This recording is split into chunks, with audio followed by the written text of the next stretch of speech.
Alors, nous allons aborder maintenant le calcul ou la détermination du nombre d'oxydation d'un élément dans une molécule ou prise seule. Alors, commençons par les éléments qui semblent les plus faciles. Prenons par exemple le cuivre, Cu. Le cuivre a un nombre d'oxydation de 0 parce qu'il est neutre. Donc sa charge est égale à 0, c'est l'élément tel qu'on le prend dans le tableau périodique. Donc son nombre d'oxydation va être égal à 0. Nous avons plein d'autres exemples comme le sodium, le lithium. On a également l'aluminium, l'hélium. Bref, tous les éléments qui existent à l'état naturel sous leur forme élémentaire vont avoir un nombre d'oxydation de 0. Maintenant, si on prend des ions, par exemple l'ion fluorure, F-. L'ion fluorure, comme on a vu, dans le cas précédent, a une charge négative par rapport au précédent qui avait une charge nulle. Donc, a priori, sans trop se mouiller, on pourrait dire que le nombre d'oxydation de l'ion fluorure est égal à moins 1. Alors on peut le noter en chiffres romains ou en chiffres arabes, peu importe. Moi j'ai pris l'habitude, pour donner les nombres d'oxydation, d'utiliser les chiffres romains comme dans la nomenclature. Nous avons d'autres cas, par exemple le Cu2+, l'ion cuivre, a un nombre d'oxydation qui, sans surprise, sera de +2. Si je prends l'ion aluminium, Al3+, eh bien cet ion aura un nombre d'oxydation de +3.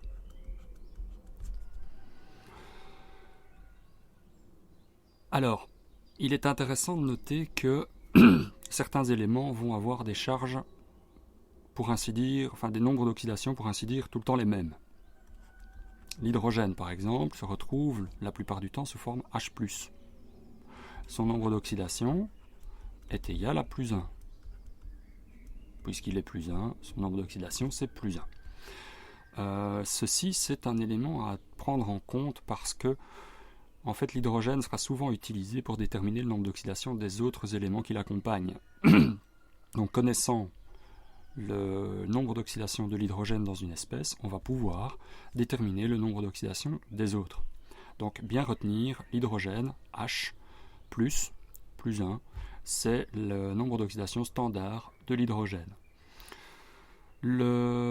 Cet hydrogène peut évidemment avoir un autre nombre d'oxydation dans le cas de H2, où dans ce cas-là, on se retrouve avec une espèce covalente parfaite, et donc l'équivalent de l'espèce élémentaire, ce qui fait que son nombre d'oxydation va être de 0 dans cette molécule. Si je prends un autre élément qui intervient très souvent et qui aura une charge quasiment tout le temps la même, c'est O2-. Mais en effet, on retrouve toujours l'oxygène sous la forme de O-delta2- dès qu'il est attaché à d'autres espèces différentes de lui. Son nombre d'oxydation, comme nous l'avons vu précédemment, sera de -2, puisque c'est une charge de 2-, -2, c'est assez évident.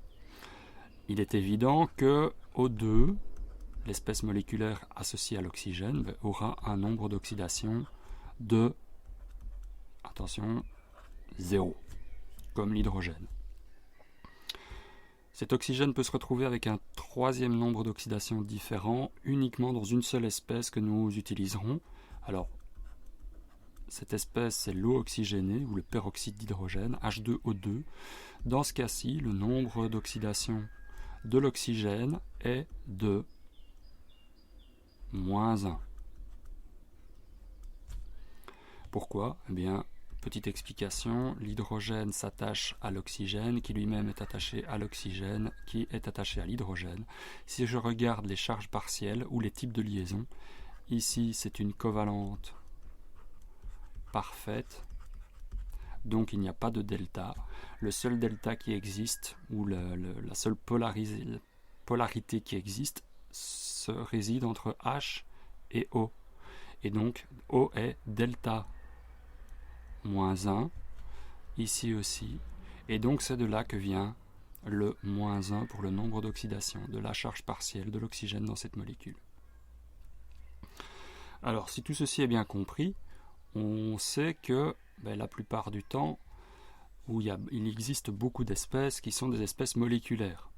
Par exemple, prenons l'eau, H2O. Dans H2O, si on se souvient de la structure moléculaire, nous obtenons ceci. O delta 2-, H delta plus, H delta plus. Nous avons donc le nombre d'oxydation de l'oxygène qui est égal à moins 2, delta 2-, moins 2, et le nombre d'oxydation de l'hydrogène qui va être de plus 1, delta plus 1. Si on aborde des espèces un petit peu plus compliquées, comme par exemple le carbonate d'hydrogène, H2CO3, eh bien dans cette espèce, on va devoir utiliser ce que nous avons expliqué précédemment, qui est que l'oxygène va être moins 2, l'hydrogène va être plus 1, et nous allons utiliser une petite méthode qui ressemble à une petite équation, qui va être la suivante. La charge totale de l'espèce, H2CO3, est de 0, puisque l'espèce moléculaire ici est neutre. Donc, la somme de toutes les charges contenues dans cette espèce me donne 0. Quelles sont ces charges? Nous voyons que nous avons 2 fois plus 1 pour l'hydrogène. Je note en chiffres arabes ici pour pouvoir faire des calculs. Plus le nombre d'oxydation du carbone, que je ne connais pas, c'est celui que je cherche. Une fois. Plus 3 fois le nombre d'oxydation de l'oxygène, moins 2. Et le tout est égal à 0. Que vaut le nombre d'oxydation du carbone? Je vois que ça fait 2 plus moins 6 égale 0. 2 plus le nombre d'oxydation plus moins 6 égale 0. Que vaut le nombre d'oxydation du carbone? 2 plus moins 6, ça fait moins 4. Combien plus moins 4 égale 0? Ici, le nombre d'oxydation du carbone est égal à plus 4. Prenons une autre espèce, cette fois-ci une espèce chargée comme le nitrate, l'ion nitrate, NO3-.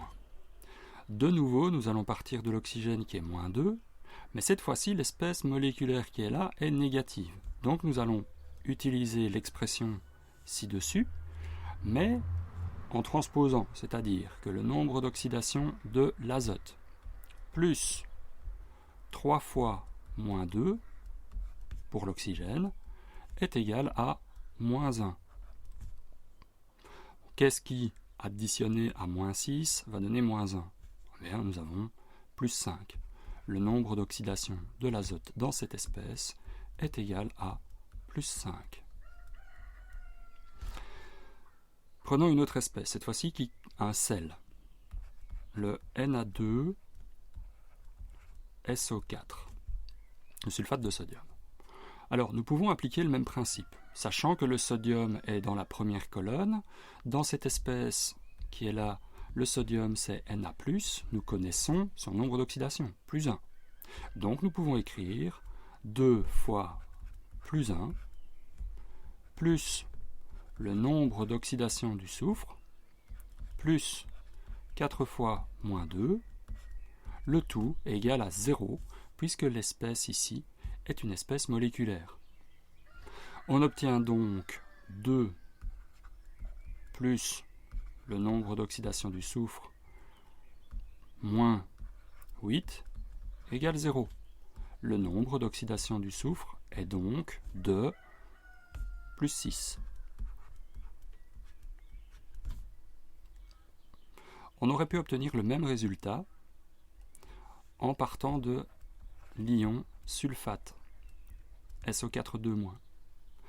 Pourquoi? Eh bien, en fait, on obtient le nombre d'oxydation du soufre plus 4 fois moins 2 égale moins 2, la charge de l'espèce. Et donc le nombre d'oxydation du soufre revient également à plus 6, sans surprise.